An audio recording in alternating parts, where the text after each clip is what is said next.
Today I am going to explain you foreign trade and imports and export of India. Exchange of commodities with another country or countries is called foreign trade. जब हम चीजों की अदला बदली एक देश से दूसरे देश से करते हैं तो उसको हम क्या बोलते हैं? फॉरेन ट्रेड, है ना। जब विदेशों से हमारा व्यापार होता है तो उसको हम फॉरेन ट्रेड बोलते हैं। It includes imports and export of commodities.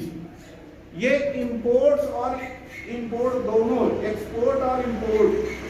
Export means when we send the commodities to another country, that is called export.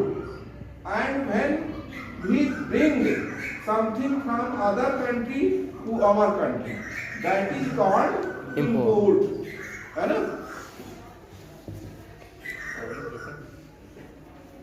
When commodities are brought from other countries, it is called import. And when commodities are sent to other countries, it is called export. समझ में आ रहा सभी के? हाँ, जब हम अपने देश से कोई चीज विदेश को भेजते हैं तो वो एक्सपोर्ट कहलाता है, हमने एक्सपोर्ट किया। और जब दूसरे देश से कोई चीज हम मंगाते हैं अपने देश को तो उसको इंपोर्ट बोलते हैं। In olden days, India had trade relation with countries of West Asia and European countries. पहले प्राचीन काल में हमारा व्यापार किन देशों के साथ था? एशिया और European countries. The special features of India's foreign trade have been surplus exports.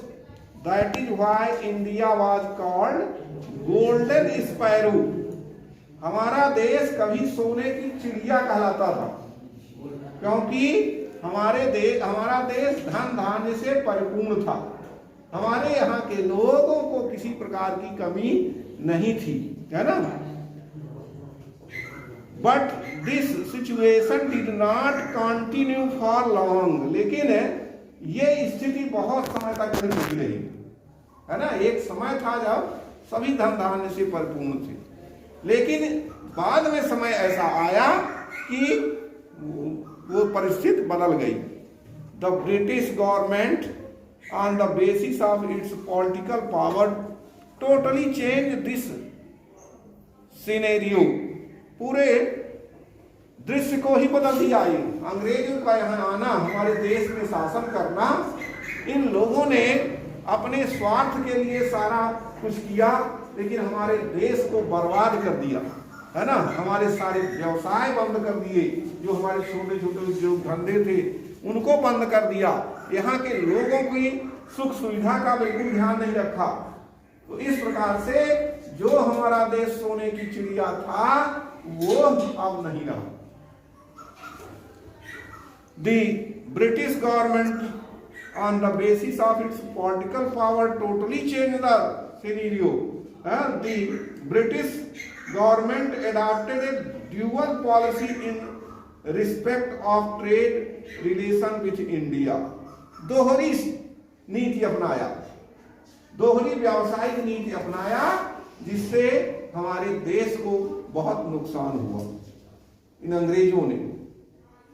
Accordingly, goods made in England was imported in India without any restrictions, and import of Indian goods in England was discouraged. जो चीजें यहाँ England से हमारे देश भारत में मंगाई जाती थी उनमें कोई रिस्ट्रिक्शंस नहीं थे। अंग्रेजों ने ऐसी नीति बनाई कि वहां से यहाँ से कच्चा माल ले जा करके इंग्लैंड में बनाते थे, और इंग्लैंड से फिर जो चीजें यहाँ आती थी उसमें कोई किसी प्रकार का रिस्ट्रिक्शंस नहीं, कोई रूल नहीं। लेकिन हमारे भारत की जो चीजें उधर जाती थी उसमें अनेकों रिस्ट्रिक्शंस या कहीं विदेश में जाती थी उनमें अनेकों प्रकार के टैक्स ये वो सब करके डिस्करेज कर दिया हमारे यहाँ के व्यवसाय, है ना। This policy not only harmed the Indian industries but it made Indian economy as a means of serve the British। तो इसका प्रभाव ये पड़ा कि हमारे यहाँ की इंडस्ट्रीज ही नहीं बंद हो गई भारत की, बल्कि हमारे यहाँ की अर्थव्यवस्था ही सारी चौपट हो गई। इस प्रकार की नीति अंग्रेजों ने अपनाया कि भारत की सारी अर्थव्यवस्था को ही चौपट कर दिया। Till the attainment of independence, India's foreign trade was merely meant to serve the interest of the colonial rulers। स्वतंत्रता के पहले तक our country became independent in 1947 and before that their policy was, you know, that British policy, जो अंग्रेजों की जो नीति थी वो केवल अपने स्वार्थ के लिए नीति बना रहे थे। अंग्रेज लोग हमारे देश के हित में कुछ भी नीति नहीं बनाए, केवल कॉलोनियल रूलर्स अंग्रेजों की आवश्यकताओं की पूर्ति, उनकी सुख सुविधाओं का ध्यान रखा गया। The foreign trade off India was mostly with Britain and the Commonwealth countries। The exports from India were mainly jute, tea, cotton, textile, spices, mica, manganese, etc। हमारे देश से जो निर्यात किया जाता था उनमें से प्रमुख चीजें थी jute, T, cotton, textile, spices, mica, manganese etcetera. ये हम लोग यहां से एक्सपोर्ट हमारे देश से होती थी, मतलब निर्यात करते थे दूसरे देश को। And imports primarily included finished goods. और फिर ये इन चीजों का जो चीजें बन के आती थी उनको फिर यहाँ इंपोर्ट किया जाता था। प्रोग्रेस आफ्टर इंडिपेंडेंस, ये तो हाल रहा बिफोर इंडिपेंडेंस का। अब आफ्टर इंडिपेंडेंस फिर क्या हुआ, फिर धीरे धीरे प्रोग्रेस होना शुरू हुआ, है ना। जब देश हमारा स्वतंत्र हुआ तो हमारा देश भी धीरे धीरे तरक्की करने लगा और आज काफी तरक्की कर चुका। After the partition of the country in 1947 the jute, rice and cotton producing area went to Pakistan. एक और विडंबना हो गई कि हमारा देश तो स्वतंत्र हुआ लेकिन हमें ये खंडित भारत मिला, यानी दो भागों में विभाजित कर दिया गया, वो इंडिया और पाकिस्तान। तो बहुत सारी चीजें पहले जो जैसे जूट वगैरह है, ये जूट पाकिस्तान में होता था, जूट और राइस भी वहां ज्यादा होता था पाकिस्तान की एरिया में, कॉटन, है ना, ये चीजें सब चली गई पाकिस्तान में। As a result India started importing these commodities, और अब भारत को इंपोर्ट करना पड़ा ये चीजें जो पहले अपने देश में ही होती थी, वही चीज आज भारत और पाकिस्तान के विभाजन के कारण, ये चूंकि ये प्रोडक्शन जो होता है इन चीजों का वो पाकिस्तान में होता है, इसलिए हमको ये चीजें इंपोर्ट करनी पड़ी। This disturb the balance of trade off the country, और इससे हमारे देश के व्यवसाय पर काफी असंतुलन पैदा हो गया। After independence many changes occurred in the Indian trade, और इन स्वतंत्रता के बाद हमारे व्यवसाय में बहुत परिवर्तन आया। Before 1947 India exported only 50 types of commodities. Now the country exports about 7,500 types of commodities. आज हमारा देश इतना तरक्की कर लिया है कि आज हम जहां केवल 50 प्रकार की चीजें हम पहले एक्सपोर्ट करते थे। आज हम 7,500 टाइप्स कमोडिटीज हम एक्सपोर्ट कर रहे हैं। The number of commodities being imported has also increased as per the needs of the developing country. स्वाभाविक है कि हमारा देश जो है एक विकासशील देश है, इसलिए अभी हमको बहुत सारी चीजें इंपोर्ट यानी आयात भी करनी पड़ती है ना। During the past few years the balance of trade is adversely affected due to rise in prices. During the past few years, ये कुछ पिछले जो वर्ष पहले हमारे देश पर जो प्राइस राइज कीमतें भी बढ़ी हैं, महंगाई बढ़ी है, इस महंगाई का काफी असर पड़ा है देश में, है ना। India's import structure, 3 types of articles are included in the imports. Capital goods, machinery, these are called capital goods, machinery, metal good, other than iron means of transportation। ये कैपिटल गुड्स हैं जो प्रमुख चीजें हैं, जैसे मशीनरी। मशीनरी देखो हर उद्योग धंधे में लगती है, सब जगह मशीन लगती है, तो मशीनरी है। मेटल्स गुड्स है, other than iron means of transportation, है ना, ये कैपिटल गुड्स में आते हैं। रॉ मटेरियल, कच्चा माल। मिनरल ऑयल, जैसे मिनरल ऑयल होता है ना, वो कच्चा तेल। और cotton, jute and chemical goods, ये सब रॉ मटेरियल्स में आते हैं। कंज्यूमर गुड्स, फूड आइटम, जैसे खाने का की चीजें हैं, तो ये क्या है, ये कंज्यूमर गुड्स कहलाती हैं। और इलेक्ट्रिकल इक्विपमेंट्स, बिजली के जो सामान होते हैं, medicine, cloth, paper etcetera. The export structure, the item which are exported from India could be divided into 4 category. जो चीजें हम यहाँ से एक्सपोर्ट करते हैं, दूसरे देश को निर्यात करते हैं, उनके हम 4 भागों में बांट सकते हैं। Food stuffs, food grains, T, tobacco, coffee, cashew, nuts, spices etcetera, ये है हम फूड स्टफ्स का में हैं, ये हम यहाँ से बहुत सारी चीजें एक्सपोर्ट करते हैं। तो raw material, hides and skins, leather, wool, cotton, iron और मैग्नीज, मिनरल्स, ज्वेलरी एक्सेट्रा, ये रॉ मटेरियल, ये हम एक्सपोर्ट करते हैं इनका। Finished goods, jute articles, readymade garments, कपड़े, है ना, जो बने बनाए होते हैं। Clothes, leather goods, silk cloth, cement, chemical goods, sports material and shoes, ये फिनिश्ड गुड्स हैं, इनके हम भेजते हैं।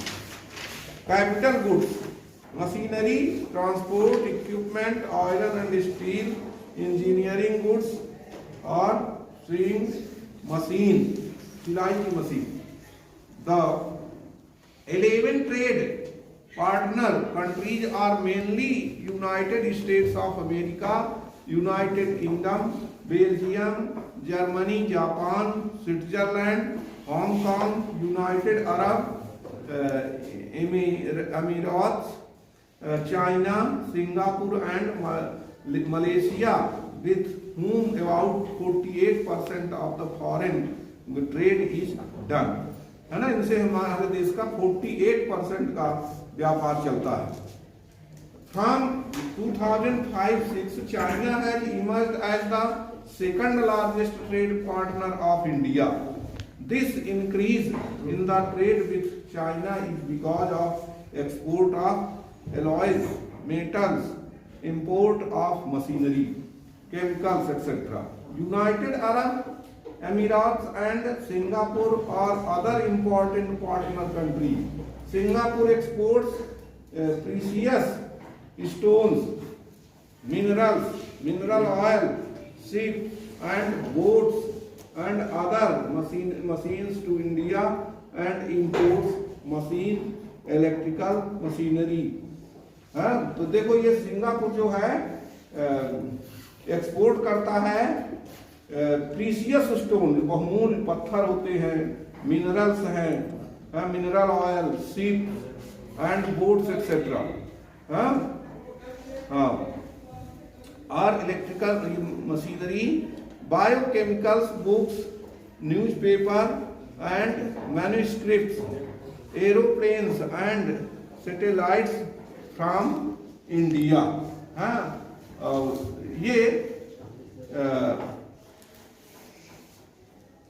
ये इंपोर्ट करता है ना वहां से. तो इस प्रकार से ये हमारा ये टॉपिक है. So I hope dear students, I hope you have understood this topic very well. Thank you. Today I am going to explain you foreign trade and imports and export of India. Exchange of commodities with another country or countries is called foreign trade. जब हम चीजों की अदला बदली एक देश से दूसरे देश से करते हैं तो उसको हम क्या बोलते हैं? फॉरेन ट्रेड, है ना. जब विदेशों से हमारा व्यापार होता है तो उसको हम फॉरेन ट्रेड बोलते हैं. It includes imports and export of commodities. ये imports और import दोनों, export और import. Export means when we send the commodities to another country, that is called export. And when we bring something from other country to our country, that is called import. है ना. When commodities are brought from other countries, it is called import, and when commodities are sent to other countries, it is called export. समझ में आ रहा सभी के? जब हम अपने देश से कोई चीज विदेश को भेजते हैं तो वो एक्सपोर्ट कहलाता है. हमने एक्सपोर्ट किया. और जब दूसरे देश से कोई चीज हम मंगाते हैं अपने देश को तो उसको इंपोर्ट बोलते हैं. In olden days India had trade relation with countries of west Asia and European country. पहले प्राचीन काल में हमारा व्यापार किन देशों के साथ था? एशिया और European countries. The special features of India's foreign trade have been surplus exports. That is why India was called golden sparrow. हमारा देश कभी सोने की चिड़िया कहलाता था क्योंकि हमारा देश धन धान्य से परिपूर्ण था. हमारे यहाँ के लोगों को किसी प्रकार की कमी नहीं थी, है ना. But this situation did not continue for long. लेकिन ये स्थिति बहुत समय तक नहीं टिकी रही, है ना. एक समय था जब सभी धन धान्य से परिपूर्ण थे, लेकिन बाद में समय ऐसा आया कि वो परिस्थिति बदल गई. The British government on the basis of its political power totally changed this scenario. पूरे दृश्य को ही बदल दिया. ये अंग्रेजों का यहाँ आना, हमारे देश में शासन करना, इन लोगों ने अपने स्वार्थ के लिए सारा कुछ किया, लेकिन हमारे देश को बर्बाद कर दिया, है ना. हमारे सारे व्यवसाय बंद कर दिए. जो हमारे छोटे छोटे उद्योग धंधे थे उनको बंद कर दिया. यहाँ के लोगों की सुख सुविधा का बिल्कुल ध्यान नहीं रखा. तो इस प्रकार से जो हमारा देश सोने की चिड़िया था वो अब नहीं रहा. The British government on the basis of its political power totally changed the scenario. The British government adopted a dual policy in respect of trade relation with India. दोहरी नीति अपनाया, दोहरी व्यावसायिक नीति अपनाया, जिससे हमारे देश को बहुत नुकसान हुआ इन अंग्रेजों ने.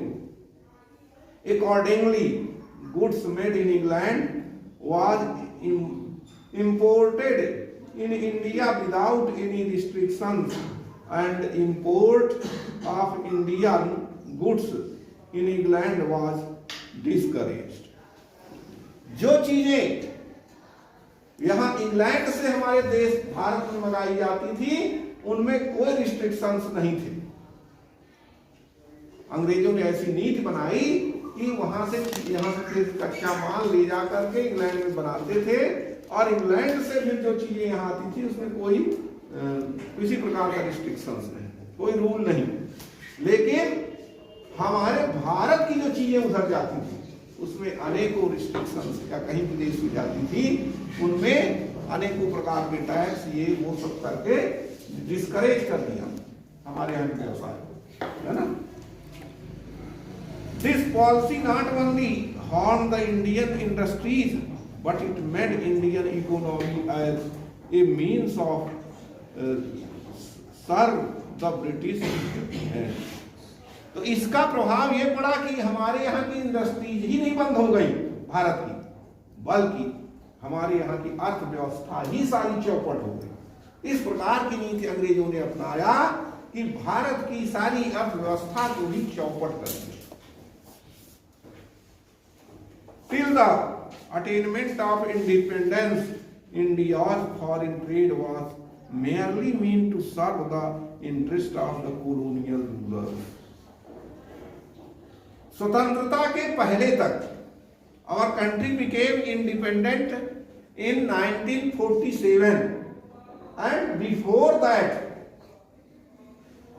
their policy was, that British policy, जो अंग्रेजों की जो नीति थी वो केवल अपने स्वार्थ के लिए नीति बना रहे थे. अंग्रेज लोग हमारे देश के हित में कुछ भी नीति नहीं बनाए. केवल कॉलोनियल रूलर्स, अंग्रेजों की आवश्यकताओं की पूर्ति, उनकी सुख सुविधाओं का ध्यान रखा गया. The foreign trade off India was mostly with Britain and the Commonwealth countries. The exports from India were mainly jute, tea, cotton, textile, spices, mica, manganese, etc. हमारे देश से जो निर्यात किया जाता था उनमें से प्रमुख चीजें थी jute, T, cotton, textile, spices, mica, manganese etcetera. ये हम लोग यहां से एक्सपोर्ट हमारे देश से होती थी, मतलब निर्यात करते थे दूसरे देश को. And imports primarily included finished goods.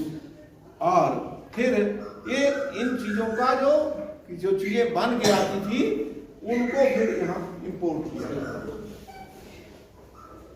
Progress after independence, ये तो हाल रहा बिफोर इंडिपेंडेंस का. अब आफ्टर इंडिपेंडेंस फिर क्या हुआ? फिर धीरे धीरे प्रोग्रेस होना शुरू हुआ, है ना. जब देश हमारा स्वतंत्र हुआ तो हमारा देश भी धीरे धीरे तरक्की करने लगा, और आज काफी तरक्की कर चुका है. After the partition of the country in 1947, the jute, rice and cotton producing area went to Pakistan. एक और विडंबना हो गई कि हमारा देश तो स्वतंत्र हुआ, लेकिन हमें ये खंडित भारत मिला, यानी दो भागों में विभाजित कर दिया गया, वो इंडिया और पाकिस्तान. तो बहुत सारी चीजें पहले जो जैसे जूट वगैरह है, ये जूट पाकिस्तान में होता था, जूट, और राइस भी वहां ज्यादा होता था पाकिस्तान की एरिया में. कॉटन, है ना, ये चीजें सब चली गई पाकिस्तान में. As a result India started importing these commodities और अब भारत को इंपोर्ट करना पड़ा ये चीजें, जो पहले अपने देश में ही होती थी वही चीज आज भारत और पाकिस्तान के विभाजन के कारण, ये चूंकि ये प्रोडक्शन जो होता है इन चीजों का वो पाकिस्तान में होता है, इसलिए हमको ये चीजें इंपोर्ट करनी पड़ी। This disturb the balance of trade off the country, और इससे हमारे देश के व्यवसाय पर काफी असंतुलन पैदा हो गया। After independence many changes occurred in the Indian trade, और इन स्वतंत्रता के बाद हमारे व्यवसाय में बहुत परिवर्तन आया। Before 1947 India exported only 50 types of commodities, now the country exports about 7,500 types of commodities.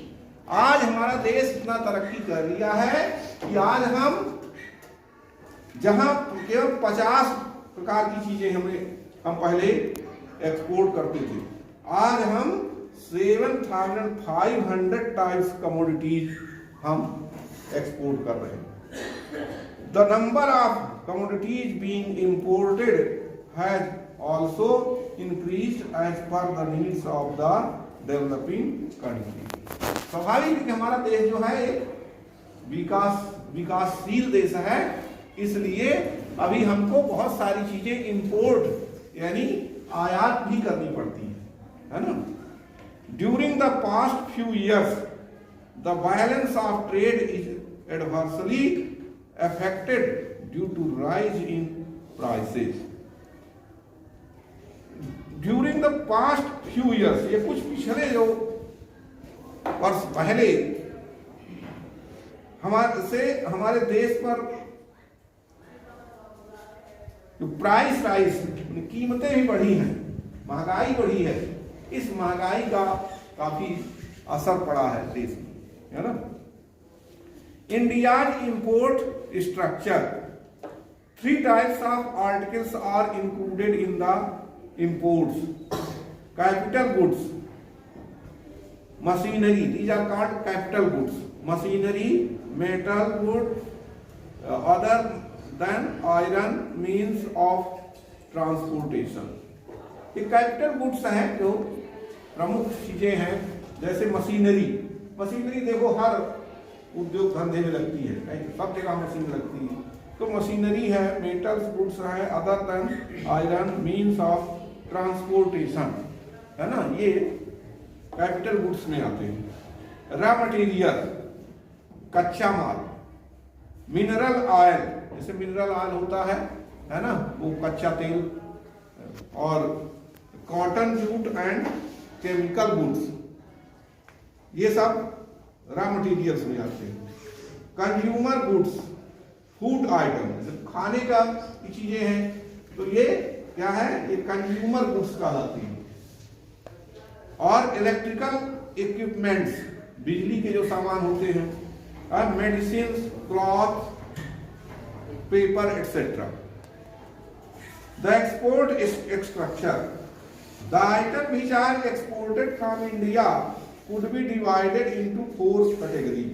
जो चीजें हम यहाँ से एक्सपोर्ट करते हैं, दूसरे देश को निर्यात करते हैं, उन्हें हम 4 भागों में बांट सकते हैं। Food stuffs, food grains, T, tobacco, coffee, cashew, nuts, spices etcetera, ये है हम फूड स्टफ्स कहते हैं। ये हम यहाँ से बहुत सारी चीजें एक्सपोर्ट करते हैं। तो raw material, hides and skins, leather, wool, cotton, iron ore, manganese, minerals, jewellery etcetera, ये रॉ मटेरियल, ये हम एक्सपोर्ट करते हैं इनका। Finished goods, jute articles, readymade garments, कपड़े, है ना, जो बने बनाए होते हैं। Clothes, leather goods, silk cloth, cement, chemical goods, sports material and shoes, ये फिनिश्ड गुड्स हैं, इनके हम भेजते हैं।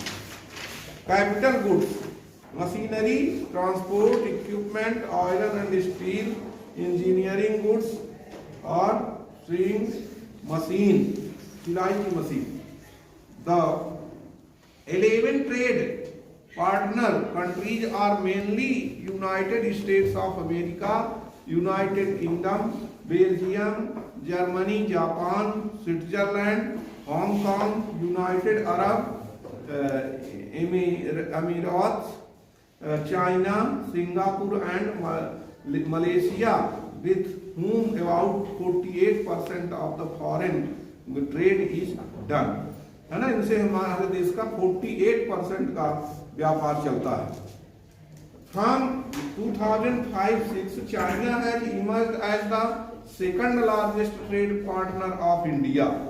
This increase in the trade with China is because of export of alloys, metals, import of machinery, chemicals, etc. United Arab Emirates and Singapore are other important partner countries. Singapore exports precious stones, minerals, mineral oil, ship and boats and other machines to India and imports machine, electrical machinery. हाँ, तो देखो ये Singapore जो है export करता है precious stone, बहुमूल्य पत्थर होते हैं, मिनरल्स हैं, mineral oil, ship and boats etcetera,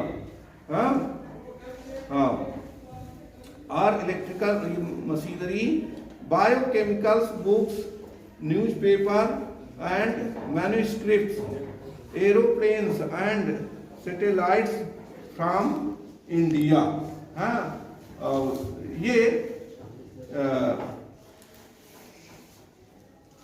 ये इंपोर्ट करता है ना वहां से। तो इस प्रकार से ये हमारा ये टॉपिक है। So I hope dear students, I hope you have understood this topic very well. Thank you.